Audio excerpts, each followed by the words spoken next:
K21 news से बात करते हुए नाज़िम इम्तिहानात मैट्रिक बोर्ड कराची हबीबुल्लाह सोहाग का कहना है, दौरान इम्तिहानात तलबा को मुकम्मल सहूलियात देंगे। हमारी वेबसाइट पर अभी तक कोई सेंटर लिस्ट जारी नहीं हुई है। जो लिस्ट किसी और वेबसाइट पर जारी हुई है उससे हमारा कोई ताल्लुक नहीं है। उनका मज़ीद क्या कहना था, आइए आपको भी सुनवाते हैं।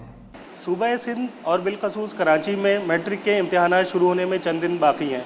इस सिलसिले में इनकी वेबसाइट के ऊपर, जिसको मैट्रिक बोर्ड कहता है कि हमारी वेबसाइट नहीं है, मुख्तलिफ सेंटर की लिस्ट जारी की गई है। कंट्रोलर ऑफ एग्जामिनेशन से जानते हैं इस बारे में, क्या ये लिस्ट हकीकी है या ये फेक है। इस दफ़ा 9th साइंस में 1,65,000 बच्चे हुए हैं, गर्ल्स बॉयज़ दोनों मिलाकर, और बोर्ड की तारीख में पहली दफ़ा हुआ है कि हमने वो सारे एडमिट कार्ड और इनरोलमेंट जो हैं वो ऑनलाइन कर दिए। कुछ फेक साइट वालों ने रिज़ल्ट वगैरह डाले थे सेंटर वगैरह के, जो हमने अभी तक अपलोड नहीं किए, वो इंतशार फैलाने के लिए, जिसकी हमने साइबर क्राइम वगैरह में रिपोर्ट की है। हमने ऑफिशियल अपनी चीज़ें अभी डाली भी नहीं है, लेकिन मैट्रिक साइंस और 9th साइंस के एडमिट कार्ड सारे हमने ऑनलाइन कर दिए टीचर हजरात की सहूलत के लिए। जो यहाँ आते थे बेचारे लाइनों में खड़े होते थे, अब वो अपने स्कूल से बैठ कर ऑनलाइन सारी चीज़ें निकाल सकते हैं।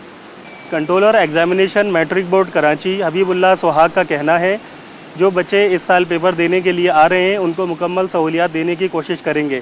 हमारी वेबसाइट पे हमने कोई सेंटर लिस्ट जारी नहीं की गई है। जो लिस्ट जारी की गई है वो फेक है और ये वेबसाइट हमारी नहीं है। कैमरामैन आमिर अब्बास के साथ सैयद ज़ुहैब, K21 न्यूज़, कराची।